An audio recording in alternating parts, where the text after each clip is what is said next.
It's Mac. Welcome back. Episode 32 of Icebreaker. AJ, how you doing? Doing very well. Thank you very much. We finally more warm weather back after what seems like a week. Now I'm expecting it just to be warm all the time. We had a week of like normal winter and it's like was the worst thing in the world. Yeah, Winnipeg's known for that, though. You got that little polar vortex that sweeps through and gives you minus 40-degree weather. And then today was what, minus 4? Yeah, it was great. But So, yeah. before we get into it, I just want to say that episode 32 is presented by Fort Garry Brewing Company. That's 130 Lowes and Crescent, just off of Kenaston, and they're the pioneers of craft beer with some great beers available and curbside pickup if you're going right through them or the liquor store. They're literally everywhere. So check them out. But some good pints.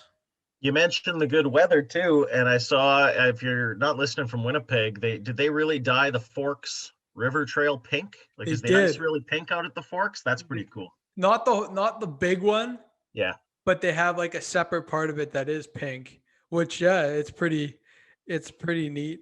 And I was there yesterday with all of Winnipeg, um, skating around. But you know what? People were really good, and they're still minding their distance and all that type of thing. But I gotta say, I stopped in at IKEA Okay. over the weekend, and I have this thing. I don't know what's wrong with me, but I sometimes I have like a sneeze attack that's not related to any sickness, not COVID, not allergies.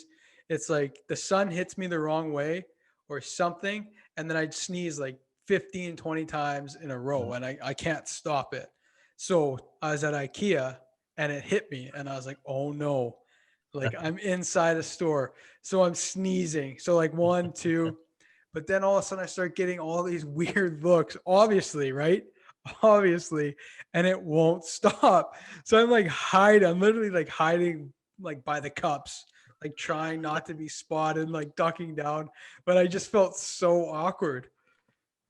Do you ever just get tempted to drop it in and be like, sorry, I'm just waiting on my test results No, like I or would something never, like that? Just I would never do that. But it was just the most awkward yeah. feeling ever. So it was pretty funny. Used to be if you were in a store and you had like a crying baby, that was Yeah, what got you all the looks. Now it's a sneeze or two or yeah, 50. absolutely. It Yeah. was it was something, but big news over the weekend too. Hey, You Jared talking about Goff. the Elves? Oh my goodness. Yeah. They were talking about, I mean, Stafford's been wanting to trade for over a week now, but they pulled the trigger on that golf trade really quick. I think Matthew Stafford's a great quarterback. We were talking about this. I don't know if it actually made the podcast last week. It might have been after we were done recording. But we were going off about our personal respects for Matthew Stafford. I agree with you. I think LA gave up a bundle for Matthew Stafford to play there for what, maybe a couple of years. Hey, they agreed with us too. They we know something. We know something. I think their offense is going to be something to deal with.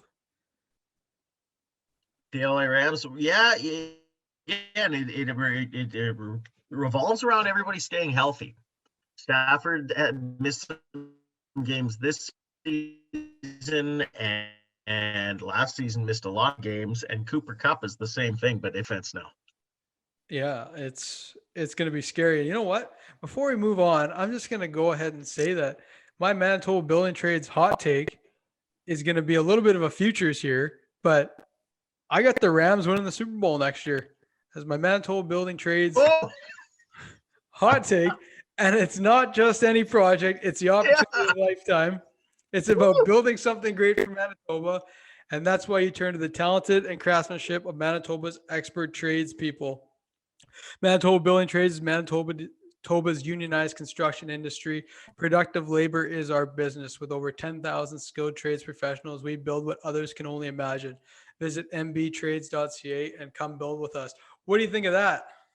I got to cool off. That's a hot take. You didn't even wait to see where Deshaun Watson landed, and you you picked the Rams to win the next Super Bowl. As you know, these hot takes we shoot from the hip, and I'm not waiting. I'm not waiting to to see where he lands. Where do you think Deshaun Watson's going to go? I have no idea. Maybe I have no idea. Maybe the Patriots. Like, I don't know. They need a quarterback. Nobody knows at this point. Here's my hot take of the week. Deshaun Watson's going to sign with the Carolina Panthers. Wow. There we That's all I go. got. Yeah. Well, maybe that one might even hit sooner than the Super Bowl one. Yeah. Mine's a warm take. You've got the really hot take there picking the Rams. I like it. The warm take. More big sporting news last week was the Western Hockey League announcing the Alberta divisions go ahead to start their 24-game season, which is exciting not only for those players, but the rest of the league awaiting, their start to the 24-game season. But I mean, it's just great to know that the Western Hockey League's back, sooner than later here. Especially when you consider if we wouldn't have been able to get any season off the ground, how that was going to impact these young kids and their entire, potential NHL future, let's call it. There's more on that later in the show with Mitch Peacock, so be sure to tune into that as we dive a little bit deeper into it. Before we get to our new segment we promised last week, I'm curious to know who your Super Bowl winner is. These are going to be lukewarm takes.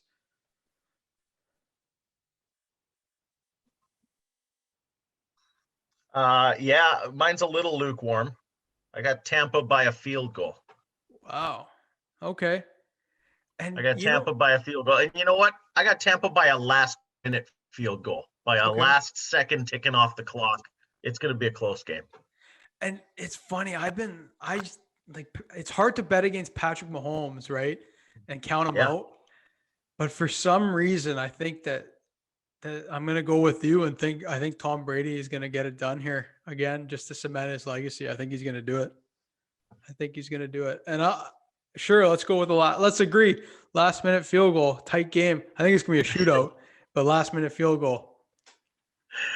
Hopefully Patty Mahomes isn't listening to this because he's going to take that personally. He's going to blow it wide open. But no, I really do. I think maybe home field has some factor into this. A lot of pressure on that team on Tampa to win it at home. But I think if you're going to have pressure, you're going to have Papa Tom Brady leading the way. And he knows something about pressure. He sure does. So that's a pretty good transition into our new segment, which, as promised, is going to be some trivia, where this week I will be asking AJ 5 questions, and in spirit of the Super Bowl, we're going to go with NFL, but it's going to change depending on, who's asking the questions and what they want to do. So I'm going to ask AJ 5 questions, NFL related. Okay. And he's going to test his luck here. We'll call it a win if he can go 4 for 5. I think that's I think that's a win. If these are leaning towards Bengal themed questions, we're going to have a great day. Let's do it. Well, I purposely lean them against the Bengals, so there's nothing to do with them. But let's see how you do here with our first ever trivia. First question. Which two brothers have most recently won the Super Bowl on different teams at the quarterback position? That has to be the Manning brothers, right? That is correct. Yeah. Start easy. 1 for 1. There's a third Manning too, right? I keep forgetting about that. Yeah, there is. Yeah. He's not coming close. Eli and Peyton. Check. Yeah. Who holds the record for most career NFL touchdown passes? It went back and forth a little bit, didn't it? It did. I'm guessing Tom Brady. You got it. With your guy Tom. Yeah, right? I had to.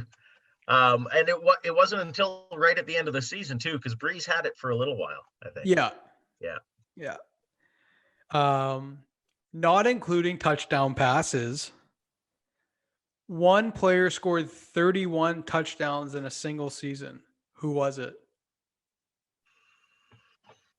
So this is receiving or rushing, not passing. Okay, I don't know this answer, but I'm going to guess. Oh, no, it couldn't have been him. Okay, is it Christian McCaffrey? No. Was it Randy Moss? Because that was my first answer. No. Okay, then it doesn't matter. LaDainian Tomlinson. LT. Yeah. Okay, next question. Who holds the NFL record for most interceptions thrown? Through their whole career? Yes. That's a good question. Is it a lengthy career? Very lengthy career. One Yeah. of the greatest quarterbacks to ever do it. No. I've narrowed it down in my head to like Brett Favre. That's correct. Gunslinger, right?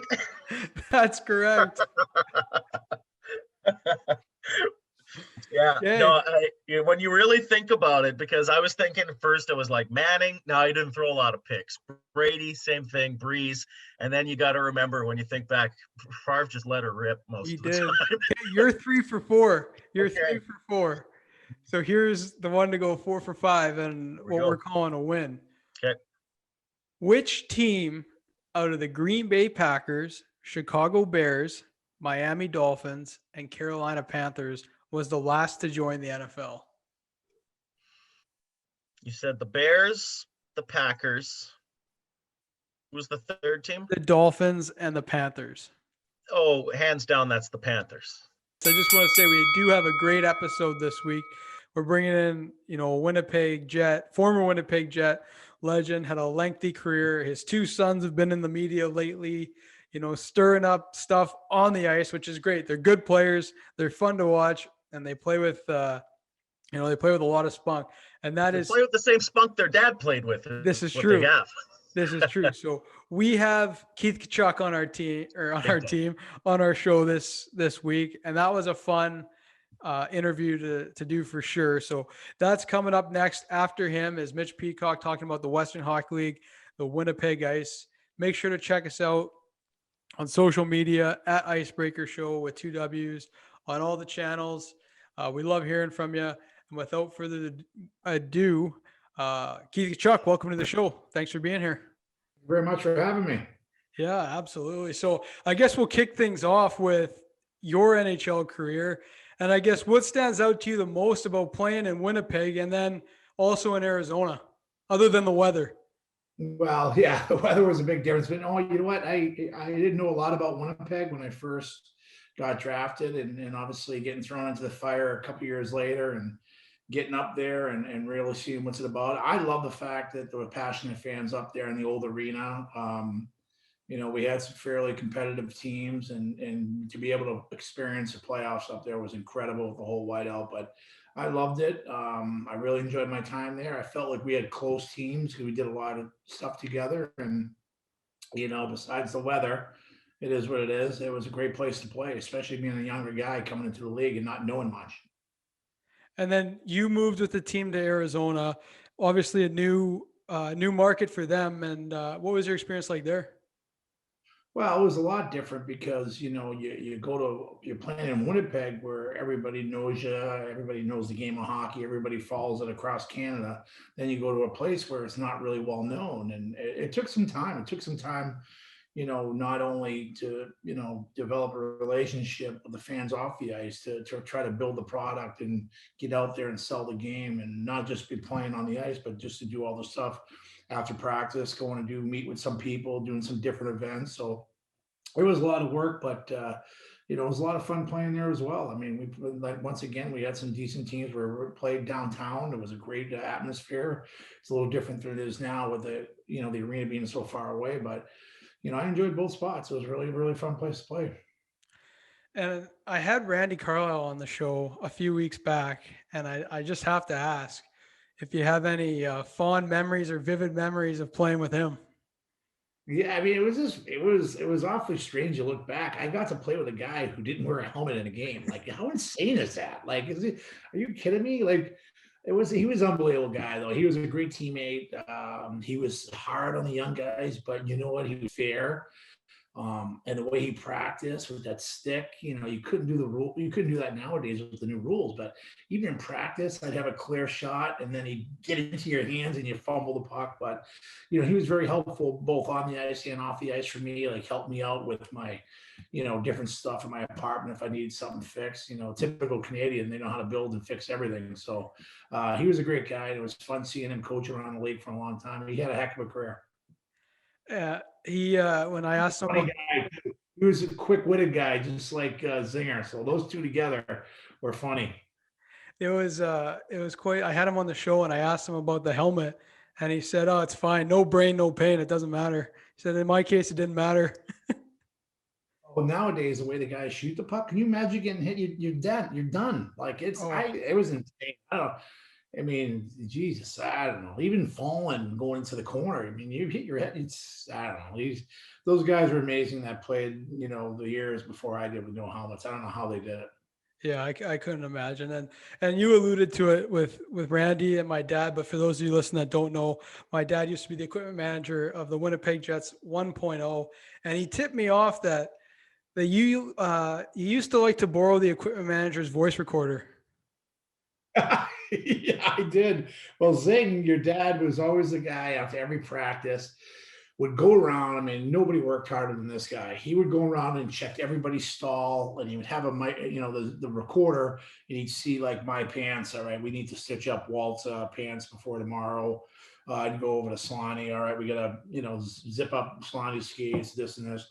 So once in a while, when I used to love sitting in the locker room, where right when you walk in the locker room was his desk. So I felt like it was my desk too. Him and Stan Wilson here at a desk, and I sat there all the time. So he would get up and go out to do something. And once he got up, I used to steal the recorder and say some pretty bad stuff on there. And he'd be at home, said with you guys around dinner, he'd put it on, he'd hear my voice and quickly shut it off. So we had a little fun like that together.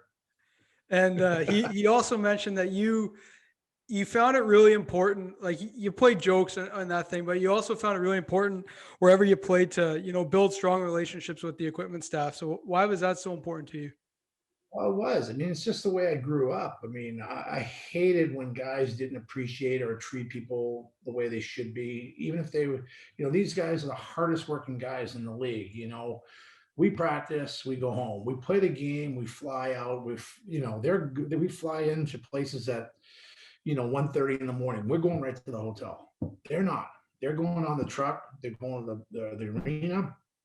They're unpacking, putting your stuff up, hanging up so it's dry, getting the wash going. They go back to the hotel. They sleep barely a few hours, and then they're up before all of us, and they're at the rink making sure everything's ready. So that meant a lot to me, and I love being around those guys, and they're funny guys, they're hard workers, and I appreciate them so much. They're great people, and they deserve way more pay than those guys get, because they are the lifeline behind an NHL team.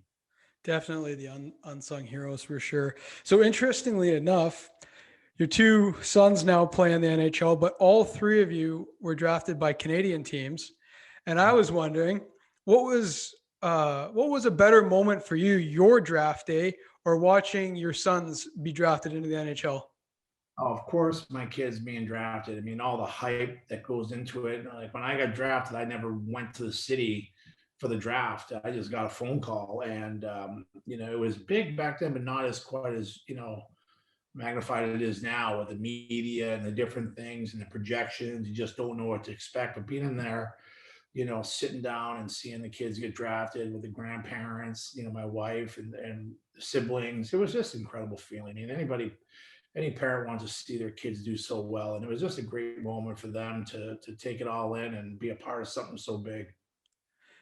I mentioned Canadian teams, but all three first rounders as well. Yeah, I mean, Brady has the bragging rights. Where did he go? He went fourth, and Matthew went sixth, and I went 19th. Only in 21 teams back then, so that's all right. I like it. Always want your kids to do better than you, so I'm happy. I'm proud of them, and they're in good places where they're doing well, and they have great teammates. It's nice, and it's nice. It's be playing in Canada is something special. It's so huge up there, and especially nowadays in this ugly pandemic that have the Canadian division, which is great for hockey in Canada. Yeah, and you mentioned great hockey in general, basically. You're going to get a Canadian team right to the conference finals. I think it's great. I think it's healthy, and I think it's what the league needs. Absolutely. And just like you said, the Canadian division. So that means Matthew and Brady are going to be seeing an awful lot of each other this year. What's that like for the family? I'm sure they enjoy it, but what for you and your Yeah, wife, what's that like? it's fun, but it's stressful. You know what? The last couple times, kind of was aggravated because they had to play against each other, so it kind of sucked. Like I'm talking Matthew's line versus Brady's line. So I'm Yeah. like, let's let Matthew play against some other line and Brady play against, because now it's like really it's now they're competing against each other. It was fun that they got to do the face off together. That was incredible. Wes McCauley. It was just great how they did it. Um, I'm trying to think who it was. It was just a great feeling to see them play against each other. But it's tough when they're on the ice at the same time. You're just like, oh, really? Come on, coaches, do something like let them, let them go off in different shifts. I mean, I guess that's what happens when they're both, top elite forwards. And I'm sure when they were younger, there might have been some times where there was, some scraps on the street hockey surface or maybe the outdoor rink. We haven't seen Oh, the number one yet, but is that something that you're expecting or waiting for?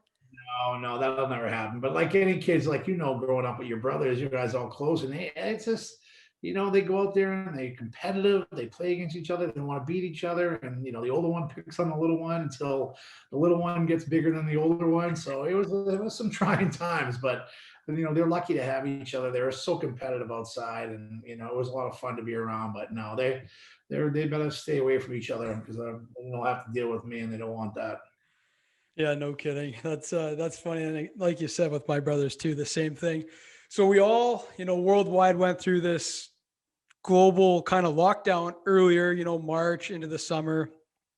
Did you have the whole family at home? And it must have been the first time, if it happened, that's been like that in a long time for the extended period of Yeah, time. yeah. You know what? It's there's a little silver lining to this whole pandemic, which is unfortunate, the whole situation the world is in, but at least having them home. They're still on the Kachuk family gift card, living at home. And in the summer, Matthew just bought a house in St. Louis, so he'll be out. But it was good. My wife loved it. Chantel loved it. We had a blast. It was so much fun. We made the best out of it. We just, we never got to spend that much time together, and it was important too. The boys haven't seen their sister play field hockey in high school. They got to see her championship game and her winning it. And we did a lot of family activities, like in the front, driveway. We played pickleball, we played basketball. So we had a lot of fun times, and did a lot together. Got to be able to play some golf when things opened up a little bit. But it was a little sad when they had to go. But they went to go back to play hockey, so that was a little sad, but it was exciting too because we wanted to get back to work. But Chantel was a little upset because she loved having the boys around. Yeah, absolutely. And I think I saw a video of them trying to play field hockey, and it Yeah, wasn't as easy as they thought. yeah. They it was a little. They used to yell at their sister if she wasn't playing well, but now they know it's really really tough, and you only shoot one way. It only allows you to shoot righty. So, and they're both lefties on the ice, so it was a lot tougher. It was funny seeing them try to shoot it and try to handle it. They had a hard time with it, but they figured it out a little bit. But Terran is definitely way better than they are at that. And before I let you go, I just got to ask. So I know you played at Malden Catholic in Massachusetts and spent, a good chunk of your life around the Boston area. I went to school in Boston for 4 years, lived there, so I know all about that. But just those days growing up there, what was that like? Well, you know what? It's changed a lot since I've been there. I mean, I still go back and have a place in Cape Cod. We spent some summers there, like for a month or two, and it's grown so much. It's really developed, and I mean, the traffic there is brutal, Oh, but it's a fun place. It's a fun place to grow up. But you know how the East Coast people are. Everything's a rush, rush, rush, and everybody lacks patience, especially compared to where I live now and probably where you live in Winnipeg. It's a little more laid back here. So that's why I like living in this area. But it is fun to go back here with, Boston's such a beautiful place on the, right on the ocean there. And you got, it's a big city. It's a, great sports town, but the traffic there is beyond brutal. And that's the one thing I hate every time I go back there. yeah, I can attest to that. It took an hour and 45 minutes to go 6 miles, and you go to sleep hearing the horns. Oh yeah. people flipping you off and everybody road rage. It's terrible. No such thing as signals. Well, listen, Walt, just want to say thanks for joining the show, and it was a pleasure. Anytime, Matt. Good luck with everything. What a pleasure having Keith Tkachuk on the show. I really enjoyed my conversation with him. We're going to switch gears here a little bit. Winnipeg ICE analyst Mitch Peacock is back for some more Western Hockey League and Winnipeg ICE talk. Before we get going, the Alberta division got the go-ahead on Thursday to start their season, which is exciting for all the other divisions as they await, hopefully, for their start date. Yeah, there's a lot of hockey players talking about the announcement from the Western Hockey League late last week. And I know that fans as well, even though that they won't be allowed to watch the games in person, it gives them something to grab onto, right? When this thing is going to get started, what the format's going to be like.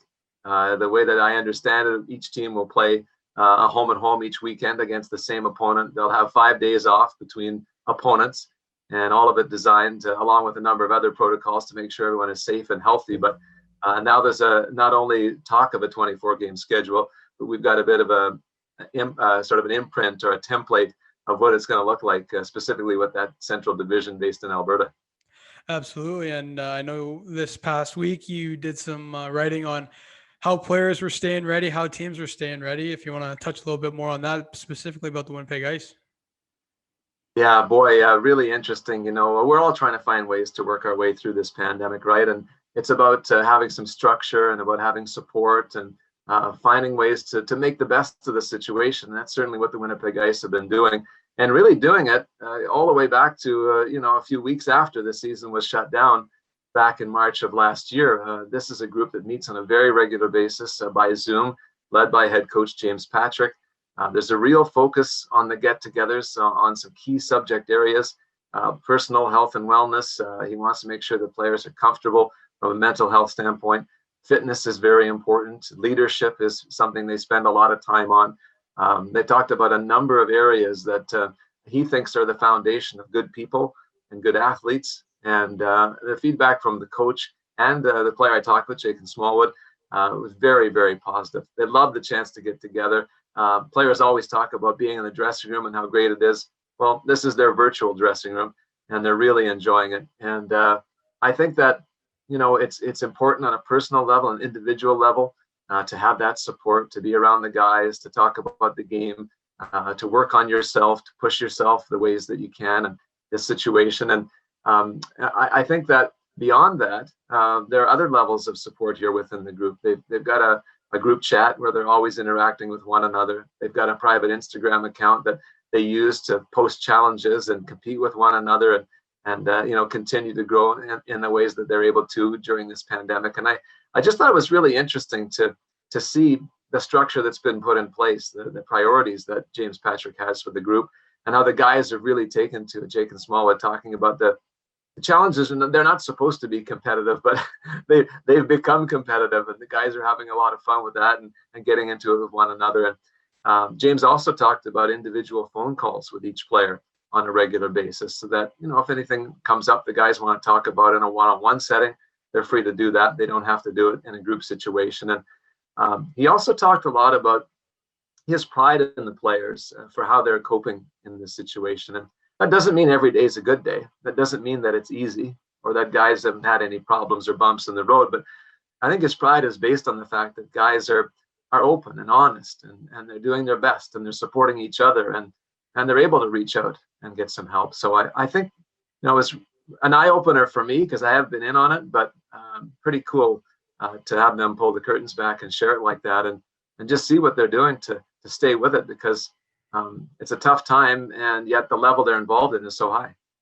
Absolutely. And what struck me was the amount of positivity that came from those chats, and how, everyone is staying positive, making the most of the situation. And like you said, the Zoom or FaceTime or group chats, kind of taken over the world in the last year here. And it's pretty normal just to get together like we are right now on Zoom.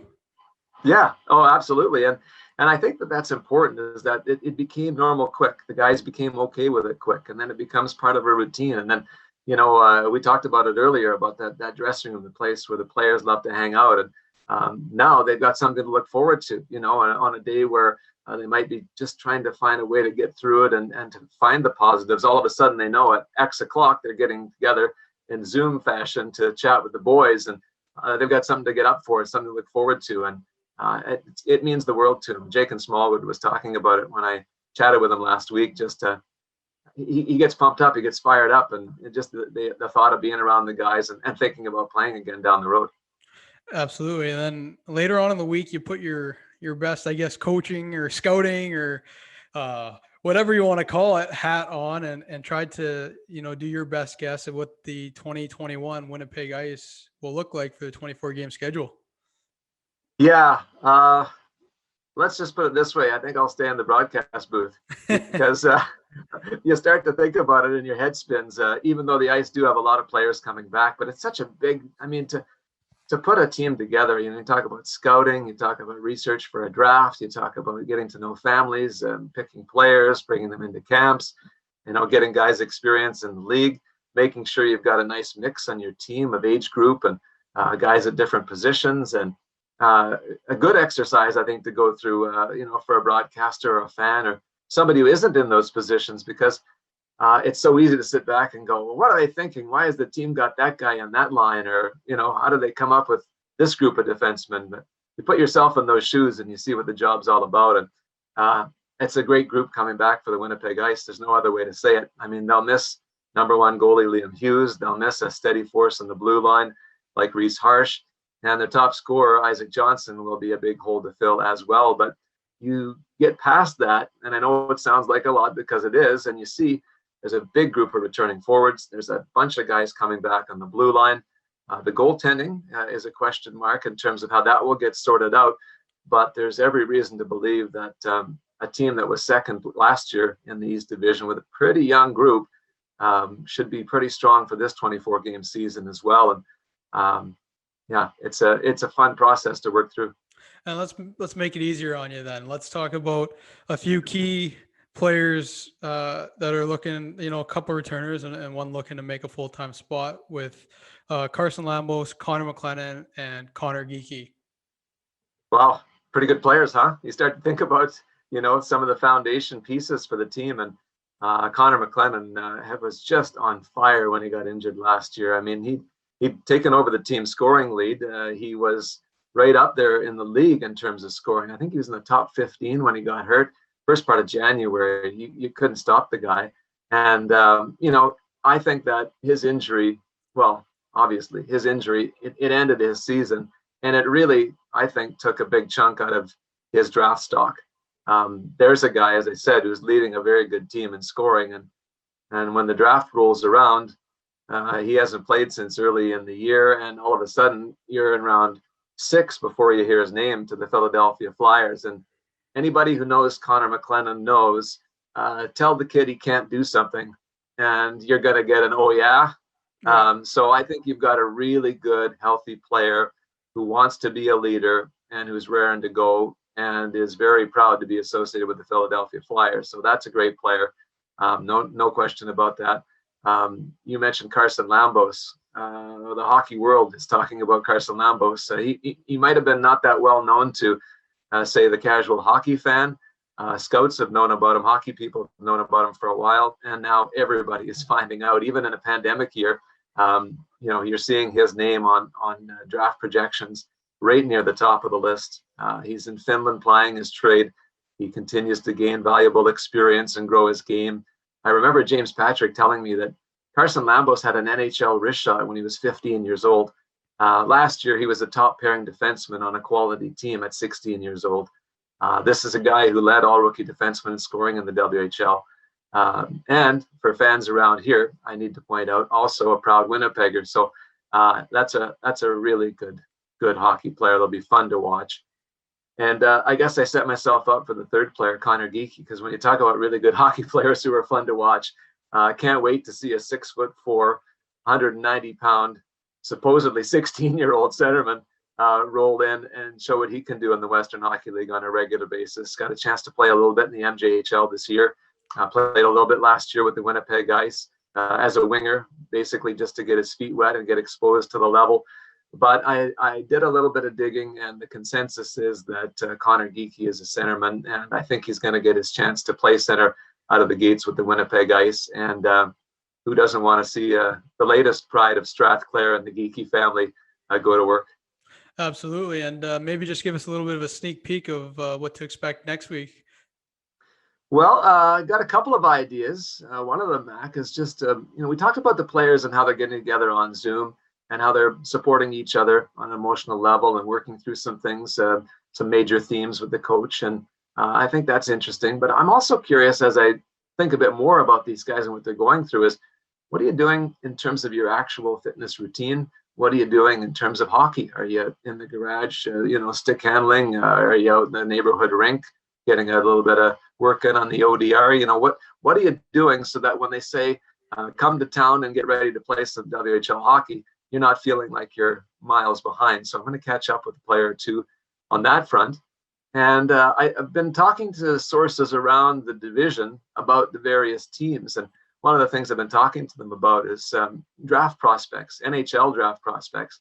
We've seen some really impressive players in the division in recent times. I look just back to last year. Prince Albert Raiders, for example, had 2 first-round NHL draft picks, Ozzy Weisblatt and Caden Gooley. So, these are teams that have quality players, and I think it's worth taking a look at some of the players up and coming for the next NHL draft. Of course, Carson Lambos, we talked about it on the Winnipeg front, but he's not alone in the East Division. There's some quality, and I want to try and dig in on that a little bit. Absolutely. Always a pleasure, Mitch. Thanks. All right. Thanks, Mac. Take care. Well, that'll just about do it for this week. Thanks again for listening. Make sure to check us out on social media at Icebreaker Show with 2 W's on Twitter, Instagram, and Facebook. You can find us wherever podcasts are streamed on the internet. So if you enjoy it, make sure to pass it along to your friends. And we look forward to chatting with you next week.